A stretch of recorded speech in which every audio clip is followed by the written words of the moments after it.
What's up everybody, welcome back to another episode of Tuesdays with Nick. So this week we're going to talk about something very interesting. Recently, JJ Lin has purchased 3 plots of virtual land, digital real estate that has made headlines. And so with big names like Stephen Curry and John Cena jumping on the craze of NFTs, we thought it'd be worthwhile to cover this topic, so let's go.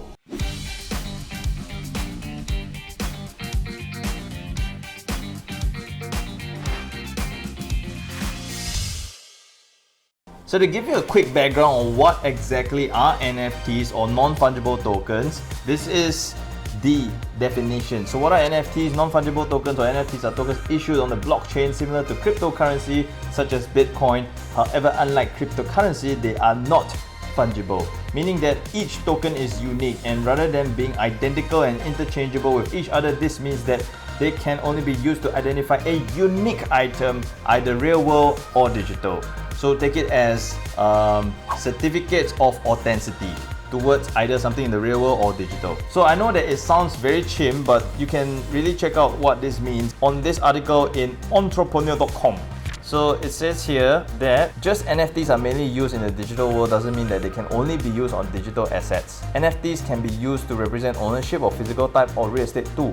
An example of this could be fractional ownership.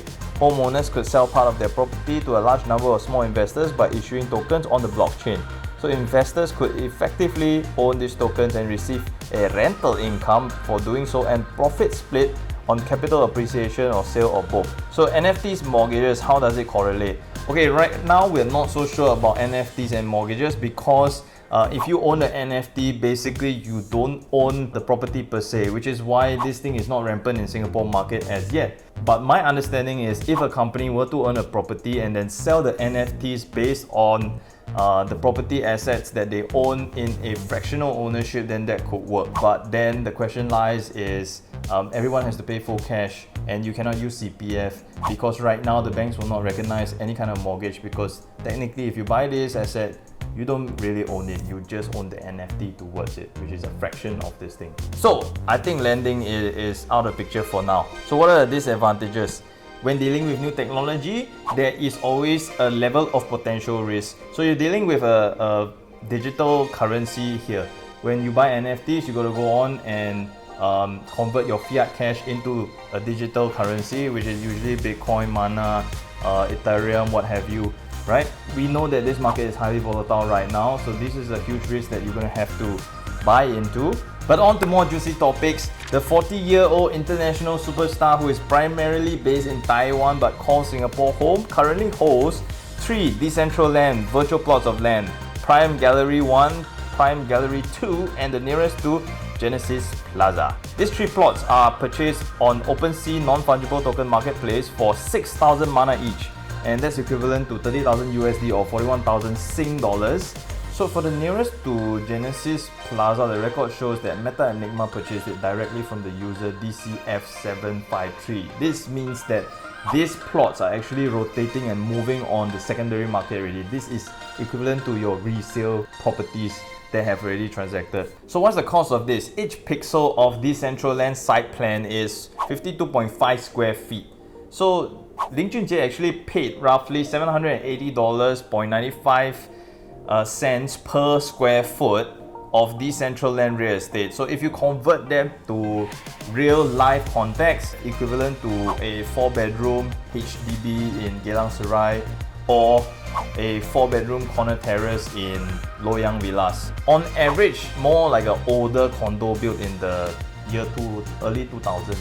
So let's look at the land he bought and check out the plot that is nearest to Genesis Plaza.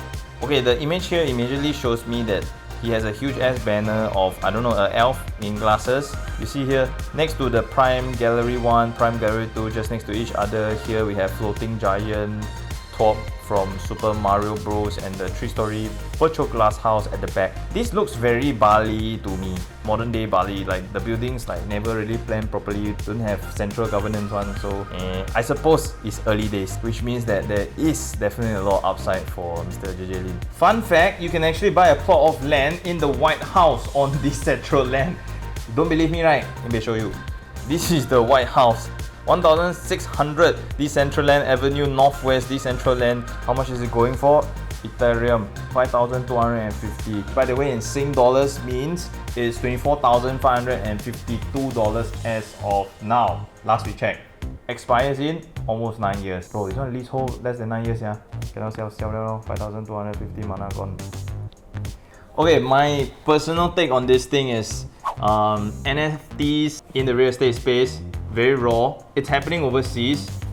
We definitely are very interested to find out how this thing will develop, and so I think this thing will play out to be a big game changer within the real estate market. But if you're talking about virtual land, it's entirely about demand and supply, and it looks like the supply now could be endless. Demand is, I don't know man, demand is so limited right now, but the first movers definitely are the bravest, and heads off to them. I think within the next 2 cycles, the second movers and the third movers will definitely help the first movers make a tidy profit. There's already precedence, check this out. The world's very first real estate NFT sale kicks off disruptive precedence. TechCrunch founder Michael Arrington made history in 2017 when he purchased the world's first blockchain-backed apartment on Prop-P. As real estate platform seeks to revolutionize the home purchasing landscape. So fast forward to 2011, Arrington auctioned off his NFT minted Kyiv-based studio apartment. So this one I read up on. It's where's Kyiv? Ukraine. So it's a Ukraine-based studio apartment. It was 126,000 Sing dollars, but now Ethereum's price has basically climbed to like 207,000, approximately 40+%, just based on Ethereum's currency fluctuation only. So that's pretty sick. For an uninitiated NFT, it typically runs on Ethereum blockchain, where stalls have smart contracts. To keep it short and simple, smart contracts are lines of code that just describe a set of rules that you need to be met before money can be unlocked and transferred, and you do not have to have a meddling third party to facilitate the transaction. Smart contracts might sound awfully similar to putting one's home in escrow, being a legal arrangement between a third party to hold funds and ownership until conditions are matched, then they will make the transaction happen. Sounds safe to me. Don't know how regulated it is. I'm pretty sure MAS haven't given the green light. It doesn't stop there. NFTs can also certify ownership, which made Arrington easy to digitally transfer his property rights to the highest bidder. The sale is then recorded on Ethereum blockchain, and the traditional current way of transferring property ownership is definitely very challenging. So there are pros to this thing. It is less pricey because there are conveyancing fees, there are stamp duty, etc, etc. Based on my understanding, NFT don't have this taxation as of now, and it's pricey because there is labor involved with the conveyancing, the lawyers. Not to boot, you got to pay agent money. You do not pay agent money. And NFTs will help you to minimize paperwork. So everything is online. I think there are e-forms and all that. Put in, auto-populate your data, and then pay money. Everything is secure. Sweet. I love it. I think we will explore more. If you also want to buy, tell us together. That being said, on a serious note, if you really look forward to dwell in the hype of new virtual real estate or NFTs in the real estate space, please do your own due diligence, 𝗂𝗂𝗀. Because to be frank, the blockchain technology is already established today. Yes, cryptocurrency is already established today, but there are still wide fluctuations up and down, massive swings up and down. So you got to be very careful of this. Make sure that you know what you're getting into when you're entering. And in terms of the long term, how liquidable is your real estate NFT or how liquidable is your virtual land? Honestly, we haven't really dug that much into it, and we can see celebrities getting on board, which means this is really the first phase, right? And if you really want to enter, then I would say do your own due diligence and enter small, because at this point the risk level is really off the roof. If this thing really tanks, you got to be prepared to, let's say, rugi your investment.